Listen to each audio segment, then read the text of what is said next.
और पहले बात शाहीन बाग एहतजाज और मुज़ाकरे की।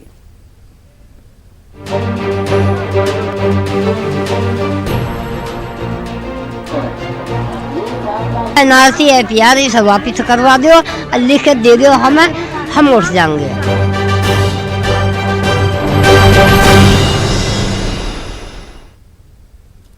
शाहीन बाग पर मुल्क भर की निगाहें हैं। मुज़ाकरातकार अब से कुछ ही देर बाद शाहीन बाग जाएंगे। सुप्रीम कोर्ट के जरिए मुकर्रर किए गए मसालतकार संजय हेगड़े और साधना रामचंद्रन शाहीन में मुजाहिरीन से बातचीत करेंगे और मसले का हल निकालने की कोशिश करेंगे। पहले दिन की बातचीत में कोई खास पेशरफ्त नहीं हुई। मसालतकारों ने मुजाहिरीन की बातें तहम्मुल से सुनी। मुजाहिरीन के लहजे की सख्ती बरकरार है। असल कानून तो वही है, हम उसके से 2 बात की, 3 बात की, 4 बात मांग रहे हैं, एक ही बात न मांग रहे हैं। जब तक वो नहीं देंगे रास्ता नहीं निकलेंगे। और जब मुसलमानों को उनके नफरत है तो 2 करोड़ है कि 3 करोड़ है, सबको एक लाइन से खड़ा करके सबको बंदूक मार के वो उड़ा दे। रहना या न रहना हम लोग का बेकार है। जैसे सुप्रीम कोर्ट ने कहा है कि कोई अलग जगह ढूंढे जिस पर आप लोग नहीं जाएंगे। नहीं जाएंगे। तो आपको लगता है कि जो 2 इंटरलॉक्यूटर्स आए हैं, जो बातचीत करने आपसे आए हैं, कोई बीच का रास्ता आप लोग बात करके इनसे निकलवा सकते हैं? निकलवा सकते हैं। हमको कोर्ट पर उम्मीद है। जैसे मस्जिद का फैसला दिया है उन्हें, हम सब चुप हो गए, उससे मेरा फैसला भी दो। आपको क्या लगता है, क्या बीच का फैसला निकल सकता है? निकल सकता है बीच का फैसला। ये रास्ता नहीं, ये रास्ता छोड़ के दूसरा रास्ता नहीं निकल सकता। ये रास्ता के लिए वो काहे परेशान है? सब का रास्ता बंद है, वो रास्ता को पहले काहे ना खुलवाते हैं? ये रास्ता पर काहे भीड़े हुए हैं? वजह का है, बात का है। और आइए, इस वक्त शाहीन बाग में हमारे नुमाइंदे शंकर आनंद मौजूद हैं, सुबह से नजर बनाए हुए हैं। क्या कुछ चल रहा है, अपडेट लेते हैं। शंकर, इस वक्त क्या कुछ देखने को मिल रहा है? बातचीत का दौर आज भी होना है।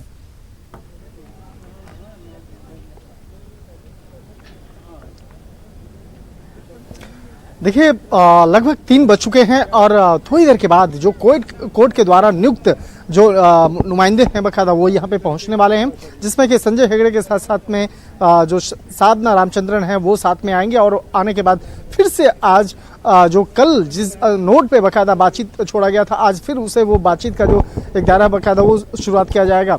कल जिस तरह से बकायदा एक कोर्ट का जो एक निर्देश था बकायदा उसको मन से पढ़ा गया, आज वो कोशिश इस मामले पर शाहीन बाग में बैठे हुए जो तमाम जो महिलाएं हैं, बुजुर्ग दादियां हैं, उन्होंने भी इस मामले पर सुबह से ही इस मामले पर अपना रुख जो है स्पष्ट कर दिया है। लेकिन अब किस तरह से बातचीत आगे की जाएगी, किस तरह से उनके मसलों को बकायदा एक समाधान निकाला जाएगा, इन तमाम मामलों पर आज फिर से विस्तार से चर्चा होगी। और जो बातचीत के बाद जो एक रिपोर्ट बनेगी, जो एक तमाम वो रिपोर्ट को बकायदा 24 तारीख को जो कोर्ट में सुनवाई के दौरान बकायदा उस रिपोर्ट को रखा जाएगा, जिस दौरान बकायदा इस मामले को बताया जाएगा कि किन किन बातों को वहां पर रखा गया और शाहीन बाग के जो लोग हैं, जो बकायदा जो धरना प्रदर्शन पर बैठे हुए हैं, वो क्या चाहते हैं, उनकी जो मंशा क्या है, तो किस तरह से बकायदा इस मामले का समाधान हो सकता है। तो निश्चित तौर पे इन तमाम मामलों की जो विस्तार से रिपोर्ट है उसको कोर्ट में रखा जाएगा। 24 तारीख को जो कोर्ट में इस मामले पे सुनवाई होनी है वो काफी महत्वपूर्ण सुनवाई होनी है। बिल्कुल शंकर, कल की जो बातचीत हमने देखी थी, कल दोनों जो है मसालतकारों ने साफ तौर पर कहा था लोगों से कि बातचीत से मसले का हल निकल सकता है।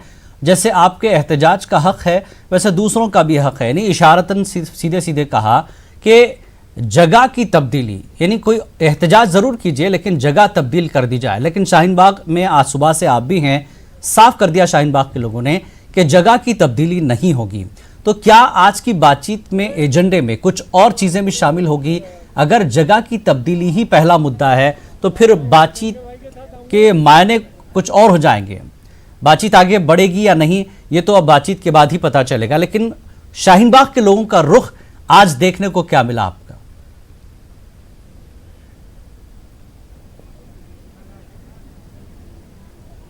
देखिए, कल ही इस मामले पर जो शाहीन बाग के लोग हैं उन्होंने अपना रुख स्पष्ट कर दिया था कि वो स्थान नहीं छोड़ने वाले हैं। स्थान क्यों नहीं छोड़ने वाले हैं, इस मामले पर जब विस्तार से पूछताछ की गई तो उनका कहना था कि अगर वो स्थान छोड़ देते हैं तो निश्चित तौर पे उनकी बातों को नज़रअंदाज किया जाएगा, उनकी बातों को गंभीरता गवर्नमेंट नहीं देगी। लेकिन इस मामले पर मैं आपको जगह की अगर बात आपने की है तो वो जगह मैं दिखाता हूँ। ये रोड का दूसरा छोर है जो जिस वक्त में हम लोग खड़े हैं, और जो भी इमरजेंसी व्हीकल आते हैं, चाहे वो एम्बुलेंस हो या फायर ब्रिगेड की गाड़ियां हो, इसी रास्ते से होते हुए बकायदा ये जाती है और ये सीधा होता हुआ नोएडा जाता है रास्ता। और ये ठीक मेरे बगल का जो हमारे दाहिने साइड वाला रास्ता है, इस रास्ते में होते हुए आगे वहां पे बैरिकेड के बाद यहाँ पर वो शिविर लगा हुआ है, जहां पर बकायदा लोग बैठ करके वहां अपना धरना प्रदर्शन कर रहे हैं, अपनी बातचीत कर रख रहे हैं। तो यहाँ पर लोगों का कहना है कि ये वाला जो रास्ता है, इन रास्तों को लेकर वो लोग नहीं रोके हैं, बल्कि दिल्ली पुलिस ने बैरिकेड की है। और दिल्ली पुलिस का इस मामले पे कहना है कि देखिए ये सुरक्षा व्यवस्था के मद्देनजर बैरिकेड्स लगाए गए हैं, क्योंकि कोई आदमी यहाँ से गुजरते हुए कोई पत्थर ना फेंक दे या कोई ऐसे कमेंट ना कर दे जिसके चलते आपस में लड़ाई हो जाए या कोई ऐसे हालात जो हैं वो दो संप्रदाय के बीच में बन जाए, तो उसको ध्यान में रखते हुए बाकायदा बैरिकेड्स बंद किए गए हैं। तो यहाँ पर अब बात होती है, क्या ये बैरिकेड्स हटाए जाएंगे, क्या इस मामले का एक बीच का समाधान निकाला जाएगा बातचीत के जरिए? तो फिलहाल ये मसले पर अभी तक तो ऐसे कोई सकारात्मक नोट अभी सामने नहीं आ पाया है जिससे कि ऐसा प्रतीत होता हो कि ये इस मामले का समाधान होता हुआ दिख रहा है।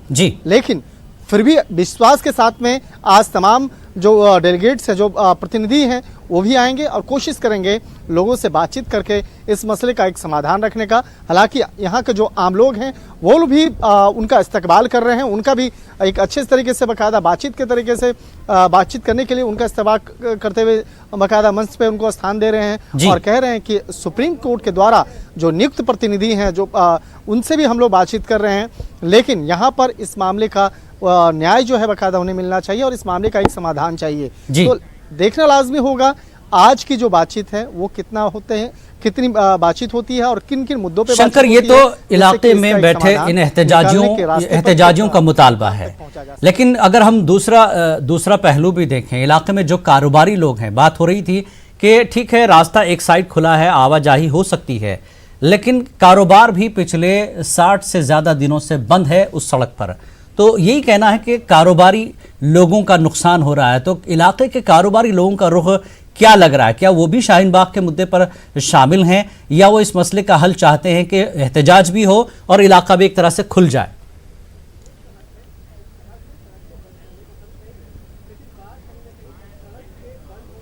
मैं अपने ये जो आपने सवाल किया बहुत ही सुलझा हुआ सवाल है और इस सवाल का जवाब ढूंढने के लिए काफ़ी लोग भी परेशान हैं। मैं अपने वीडियो जर्नलिस्ट हरीश से रिक्वेस्ट करूंगा कि वो दिखाएं। ठीक हमारे बगल में राइट हैंड में आप देख सकते हैं कई दुकानें एक लाइन से यहाँ पे बंद पड़ी हुई है।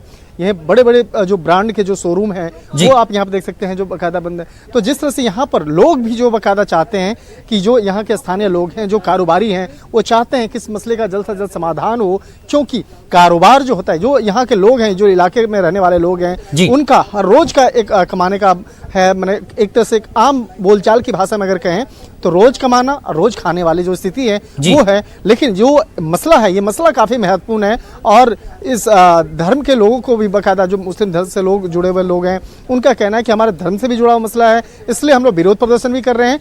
लेकिन यहाँ पर कहीं न कहीं कारोबार पे भी अच्छा खासा इसका असर जो है वो देखने को मिल रहा है। तो लोग अंदर मन से ये भी चाहते हैं कि दोनों मसलों का समाधान होना चाहिए, क्योंकि लगभग 65 दिन से ज्यादा हो चुके हैं इस प्रोटेस्ट का, और जिससे कि उनके जो पॉकेट पे उसका अच्छा खासा असर देखने को मिल रहा है, उनकी जो कमाई है उस पर अच्छा खासा असर देखने को मिल रहा है।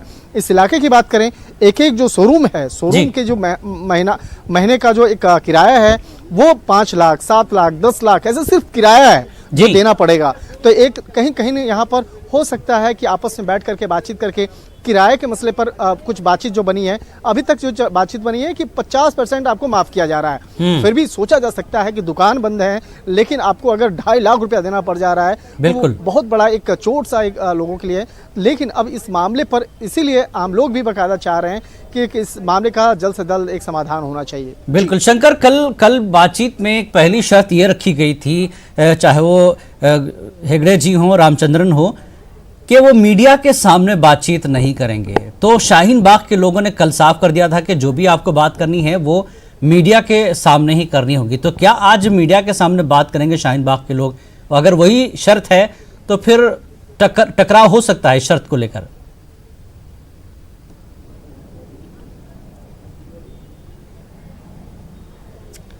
देखिए दोनों के अलग अलग मसले हैं, उसको समझना बेहद जरूरी है यहाँ पे। जी। आम लोग इसलिए चाहते हैं, शाहीन बाग के लोग इसलिए चाहते हैं कि मीडिया के सामने बातचीत हो, कि जिससे कि इस मामले के एक जिम्मेवारी जो चीजें हैं, जिम्मेवारी साफ तौर पे दिखे कि जो आप कह रहे हैं वो एक रिकॉर्ड के तौर पे देखा जाएगा और उसको एक जिम्मेवारी के तौर पर माना भी जाएगा। इसलिए वो चाहते हैं कि मीडिया के सामने इस मामले पर बातचीत हो। अब आइए दूसरा पक्ष जो है, जो कोर्ट के द्वारा नियुक्त किया गया पक्ष है, वो नहीं चाहते हैं कि इस मामले पर मीडिया के सामने बातचीत हो। तो उनका भी एक पक्ष एक स्पष्ट है कि जो जिस तरह के हमारे सूत्र बताते हैं कि वो इसलिए नहीं चाहते हैं कि कैमरे के सामने बातचीत करना या मीडिया के सामने बातचीत करना, क्योंकि कई बार होता है जब बातचीत के दौरान में कई ऐसी बातचीत होती है जो आधा अधूरा अगर वो पेश किया जाता है मीडिया में, तो कहीं न कहीं उसके कई मायने निकाले जाएंगे, कई उसके उल्टे सीधे मतलब भी निकाले जा सकते हैं और शब्द का मैंने कहते हैं अर्थ का अनर्थ भी हो सकता है। तो वो उन मसलों को लेकर चाहते हैं कि ये मसला समाधान निकालने की कोशिश हो रही है और यहाँ पर कोई विवाद खड़ा करना यह मसला नहीं है। तो इसलिए वो टीम जो है वो चाहते हैं कि मीडिया के सामने बातचीत ना हो। मसला यहाँ पर है कि इन लोगों का समाधान होना चाहिए। वो लोग क्या चाहते हैं, तो आप आइए हम बैठ करके बातचीत करेंगे। तो वो आपस में लोग बैठ करके बातचीत करना चाहते हैं, तो इसका मीडिया ट्रायल नहीं होना चाहिए। तो ये उनका पक्ष है। जबकि स्थानीय लोग वो चाहते हैं कि यहाँ पर अगर आपने आके कह दिया, लेकिन आपके जवान की क्या कीमत समझी जाए, मतलब कि एक जो अगर मीडिया के सामने हो तो एक ये गवाह होता है, एक सबूत के तौर पे देखा जाएगा कि हाँ उस वक्त में उन्होंने ऐसा कहा था, जबकि वो सुप्रीम कोर्ट के चुने हुए प्रतिनिधि थे। तो उस बात को लेकर हालांकि देखिए जो आम लोग हैं वो तकनीकी तौर पे उतने सक्षम नहीं हैं, उनका एक दिल और दिमाग वाली जो चीज़ें हैं, तो कहीं ना कहीं वो दिल से वो चाहते हैं कि इस मामले पर कि वो लोग जो है उनके सामने कैमरे के सामने बातचीत करें और उसके सामने वो तकनीकी तौर पे वो नहीं समझ पा रहे हैं, तो उसका कुछ गलत असर भी पड़ सकता है। तो यहाँ पर कोशिश वही होगी। आज भी जब डेलीगेशन जो आएंगे यहाँ पर, तो निश्चित तौर पे वो मीडिया को नज़रअंदाज करेंगे और मीडिया को उन्होंने कहा है कि जो भी बातचीत होगी जाने से पहले भी आपको वाकिफ कराया जाएगा, आपसे बातचीत की जाएगी और जब वो वहाँ से लौटेंगे उस वक्त में भी आपसे बातचीत होगी। तो यहाँ पर कोई छुपाने वाली बात नहीं है, जो भी चीज़ें होंगी मीडिया के सामने रख करके इस मामले पर बातचीत होगी। तो आप थोड़ा सा और इंतजार करना पड़ेगा। 3 बज चुके हैं और 3:10 हो चुके हैं। अब थोड़ी देर के बाद यहाँ पर जी शंकर एक चीज और जानना चाहेंगे। अब वहां पर जिस तरह से कल कहा गया था कि हम हर शख्स से बात करेंगे, शाहीन बाग में बैठे हर शख्स से हम बात करना चाहते हैं, जिसकी जो तजवीज़ है, जिसका जो मशवरा है वो हमें दे, हम सुप्रीम कोर्ट के सामने आपकी बात रखेंगे। लेकिन जिस तरह का माहौल शाहीन बाग में था, कल बन नहीं पाया सही माहौल, तो क्या शाहीन बाग में कुछ मखसूस लोग पूरे एहतजाज में शामिल हैं, उसको लीड कर रहे हैं, जो कुछ भी है नुमाइंदे, क्या वो ही आज नुमाइंदे बात करेंगे या फिर वहाँ बैठे हर शख्स जो है उसको इतनी इजाज़त है कि वो अपनी बात रखे? क्या कुछ तय किया है? शाहीन बाग ने क्या तय किया है? आज शाहीन बाग के लोगों ने क्या तय किया? कैसी बातें होगी?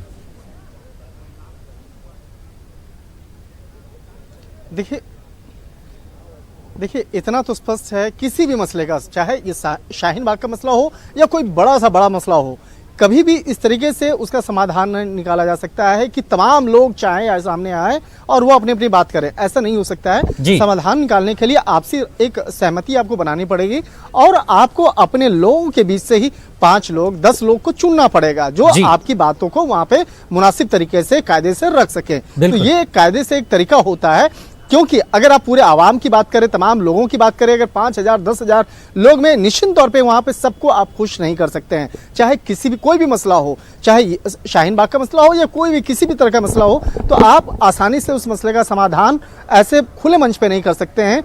इसलिए यहाँ पर एक तो स्पष्ट करना होगा कि 5 लोग 10 लोग आप आपस में बैठ करके आपस में तय कीजिए और उसके चुने हुए प्रतिनिधियों को आप साथ में सामने बैठाइए और उसके बाद इस मामले का समाधान के लिए आपको भेजना होगा। तो ये एक प्रैक्टिकल तरीका है। लेकिन अगर इस मसले पर राजनीति ही करनी है या इस मसले को लंबा खींचना है तो वो मसला ऐसे ही चलता रहेगा, क्योंकि अभी तक जो इतना तो स्पष्ट है कि सीए के मसले पर केंद्र जो है वो अपने पैर पीछे करने नहीं जा रही है। लेकिन कोर्ट की बात है, कोर्ट के द्वारा माननीय कोर्ट के द्वारा बाकायदा जब एक डेलीगेशन को यहाँ भेजा गया है, एक चुना हुआ प्रतिनिधि भेजा गया है, तो उसका एक बातचीत का जो तरीका है इस मसले पर निश्चित तौर पे वो भी चाहेंगे कि इस मामले का एक सही तरीके से और आसानी से बाकायदा इस मामले का हल हो। तो फिलहाल अभी देखना लाजमी होगा। बिल्कुल, हम भी बातचीत का इंतजार करेंगे। शंकर, एक चीज और आखिर में जानना चाहूंगा। शंकर, साधना रामचंद्रन और संजय हेगड़े कल आए थे अगर हम तीसरे शख्स की बात करें, वजाहत हबीबुल्लाह की, वो दोनों के जाने के बाद आए थे, क्या आज उम्मीद है?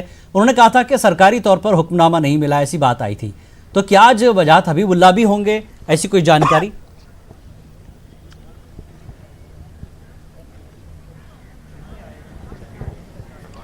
कल जिस वक्त में संजय हेगड़े निकल रहे थे, जिस वक्त में साधना रामचंद्रन निकल रही थी, जी। ठीक उसके 2 मिनट के बाद वजाहत हबीबुल्लाह यहाँ पहुंचे और अंदर जाने के बाद बातचीत कर रहे थे। तो कहीं न कहीं ऐसा माना जा रहा है कि उनके पास जो औपचारिक तौर पर जो दस्तावेज हैं वो नहीं पहुंचा, और हो सकता है कि इस मामले में एक और जो नई जानकारी मिल रही है कि जो शाहीन बाग की तरफ से जो एक बातचीत करने के लिए बाकायदा उधर से बाकायदा जो डेलीगेट जो बनाया जा रहा है, तो वजाहत हबीबुल्लाह उनको बनाया जा रहा है, तो हो सकता है वो इधर से अपनी बातों को रखेंगे। तो यहाँ पर कहीं न कहीं कोर्ट के द्वारा भी ये कोशिश की जा रही है कि एक पक्ष उधर से भी बातचीत करने के लिए तैयार हो। तो हो सकता है कि आज भी वजाहत हबीबुल्लाह जो हैं वो आज आ सकते हैं, लेकिन इतना तो स्पष्ट है कि वो संजय हेगड़े के साथ नहीं आएंगे।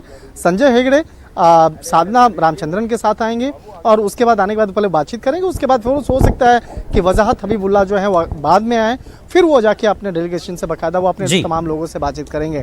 तो यहाँ पर जो एक तरह से है, इतना स्पष्ट है कि वजाहत हबीबुल्लाह को कोर्ट के द्वारा नियुक्त नहीं किया गया है इस मामले पर, लेकिन जो सूत्र बताते हैं कि शाहीन बाग की तरफ से उनको शाहीन बाग के प्रतिनिधि के तौर पे बाकायदा नियुक्त किया जा सकता है। बिल्कुल बिल्कुल। आज हमें बातचीत का इंतज़ार करना पड़ेगा कि किस तरह की बातचीत शाहीन बाग में इन मसालतकारों के बीच, शाहीन बाग के नुमाइंदों के बीच हो सकती है। आज का दिन बड़ा अहम है क्योंकि कल बातचीत नहीं हो पाई थी। आज जो कुछ बातचीत होगी उस पर सभी की निगाहें, आप भी नज़र बनाए रखें शंकर। हम दोबारा आपसे राब्ता करेंगे। बहुत बहुत शुक्रिया शंकर इस पूरी बातचीत के लिए। तो आगे बढ़ेंगे अगली खबर की तरफ। राम मंदिर ट्रस्ट के अरकान पीएम मोदी से आज मुलाकात करेंगे। बताया जा रहा है कि ये मुलाकात आज शाम 5:30 पर लोक कल्याण मार्ग में होगी। आपको बता दें कि कल राम मंदिर ट्रस्ट की पहली मीटिंग हुई। इस मीटिंग में नृपेंद्र मिश्रा को टेम्पल कंस्ट्रक्शन कमेटी का चेयरमैन बनाया गया है। वहीं मीटिंग में ये भी फैसला लिया गया कि गोविंद देवगिरी ट्रस्ट के खजांची होंगे। चंपत राय को ट्रस्ट का जनरल सेक्रेटरी बनाया गया है, जबकि नृत्य गोपाल दास को राम मंदिर तीर्थ क्षेत्र ट्रस्ट का सदर बनाया गया है।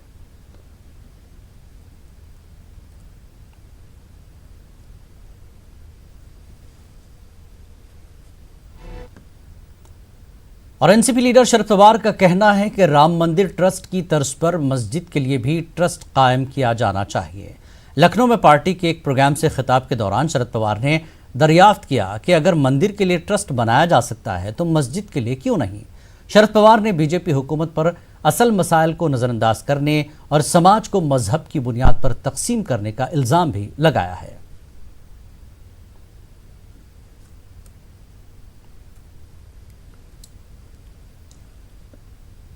और मस्जिद ट्रस्ट के एनसीपी लीडर शरद पवार के बयान की अबू आसिम आज़मी ने हिमायत की है। समाजवादी लीडर अबू आसिम आज़मी ने कहा है कि मौजूदा मरकज़ की हुकूमत जैसे मंदिर के लिए ट्रस्ट बना रही है, वैसे ही इसे मस्जिद के लिए भी ट्रस्ट बनाना चाहिए। वहीं समाजवादी लीडर अबू आसिम आज़मी ने कहा कि मोदी हुकूमत मुल्क में हिंदू मुस्लिम कर रही है। पवार साहब ने जो मांग किया है कि जब राम मंदिर के लिए ट्रस्ट बन सकता है तो मुसलमानों के लिए ट्रस्ट बनना चाहिए, मुझे लगता है कि कोई गलत बात नहीं है। 5 एकड़ ज़मीन जब सुप्रीम कोर्ट ने कहा कि मुसलमानों को मस्जिद के लिए दी जाए, तो ये तो मुसलमानों का काम मस्जिद की ज़मीन लेते या नहीं लेते हैं। कम से कम प्रधानमंत्री को उस वक्त ये भी अनाउंस कर देना चाहिए कि भाई मुसलमानों का भी एक ट्रस्ट हम बना रहे हैं। अब उसके बाद मुसलमान क्या करता है, उसका क्या रिएक्शन होता है, वो बात की बात है। परंतु ये ऐसा काम प्रधानमंत्री नहीं करेंगे, क्योंकि ये सिर्फ और सिर्फ हिंदू मुस्लिम करके इस देश में पोलराइज करके इस देश को बर्बादी के कगार पर खड़ा करना चाहते हैं। इनका मतलब सिर्फ और सिर्फ हिंदू मुस्लिम पाकिस्तान मुसलमान करके इस देश में हिंदू मुसलमानों के बीच में एक गहरी खाई खोद करके सरकार चलाना चाहते हैं। मैं पवार साहब के स्टेटमेंट का पूरा सपोर्ट करता हूँ। और कांग्रेस लीडर राशिद अल्वी से बात की हमारी नुमाइंदा रंजीता ने। कांग्रेस नेता राशिद अल्वी हमारे साथ है बात करने के लिए। अल्वी जी, शरद पवार जो बड़े नेता है, उन्होंने एक मांग रखी है। उन्होंने कहा है कि जिस तरह से मंदिर को बनाने के लिए ट्रस्ट का गठन किया गया है, उसी तरह से मस्जिद के लिए भी ट्रस्ट का गठन होना चाहिए। या मैं शरद पवार जी का समर्थन करता हूं और मस्जिद का भी ट्रस्ट बनना चाहिए। अगर वो ज़मीन सरकार दे रही है तो उस पर मस्जिद कैसे बनेगी, उसका ट्रस्ट होना चाहिए और सुप्रीम कोर्ट के आदेश का पालन होना चाहिए। मोहन भागवत आरएसएस प्रमुख, उन्होंने एक बयान दिया है। उन्होंने कहा है कि नेशनलिज्म शब्द का प्रयोग नहीं कीजिए, आप दूसरे शब्दों का प्रयोग कर सकते हैं, लेकिन जब नेशनलिज्म की बात आप करते हैं तो वो हिटलर होता है, तमाम दूसरी चीज़ें होती हैं, इसलिए नेशनलिज्म शब्द का प्रयोग नहीं होना चाहिए। देखिए, अभी तक तो नेशनलिज्म का जो मतलब था और जो इस्तेमाल किया जाता था उसका ये मतलब कोई भी नहीं मानता था, लेकिन आरएसएस के चीफ भागवत जी अगर ये कह रहे हैं कि नेशनलिज्म का लफ्ज़ इसलिए नहीं इस्तेमाल करना चाहिए कि नेशनलिज्म कहने से हिटलर और मुसोलिनी की याद आ जाती है, तो मैं समझता हूँ कि आज के हालात में नेशनलिज्म का ही इस्तेमाल ज़्यादा ज़रूरी है, चूँकि हालात आज ऐसे ही इस देश के अंदर पैदा हो गए हैं और आरएसएस के चीफ खौफज़दा हैं कि कहीं इस तरीके के कोई देश का आदमी उंगली ना उठा दे। धन्यवाद। तो कैमरा पर्सन अंकित के साथ Ranjita Jha, news 18 network. MIM रुकन असम्बली वारिस पठान ने कहा कि मदरसों में दहशतगर्द पैदा नहीं होते। मजीद क्या कुछ कहा, आइए सुनते हैं। एक है इसी तरह का बेवकूफ इंसान बिहार के अंदर बैठे बैठे प्रेस कॉन्फ्रेंस करता रहता है, मदरसों में से आतंकवादी पैदा होते हैं। अरे झूठे, मैं बताता हूँ आतंकवादी कहां से होता है। Mahatma Gandhi, father of the nation, को जिस आतंकवादी नथुराम गोडसे ने मारा था वो किस शाखा से आया था?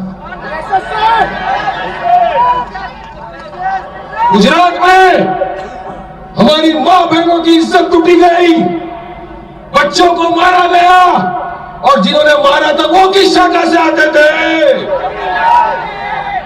जामिया में और शाहीन बाग में जो पिस्तौल लेकर चला गया वो किसकी बात सुनकर चला गया था और किसकी शाखा से आया था? जरा जवाब दे दो मुझे।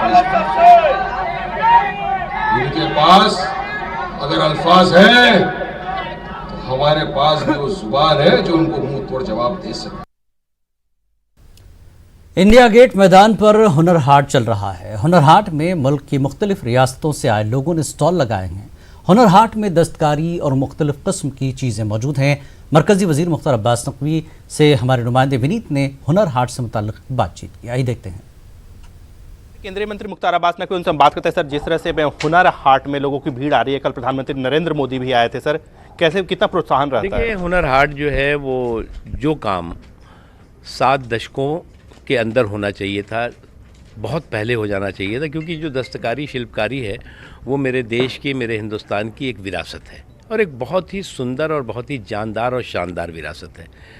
लेकिन ये लगातार लुप्त होती गई। जो हमारे हुनर के उस्ताद हैं उनका परिवार जो है उससे कटता गया। पुश्तैनी जो काम जिनका था वो बिल्कुल जो है वो उससे वो अलग हो गए।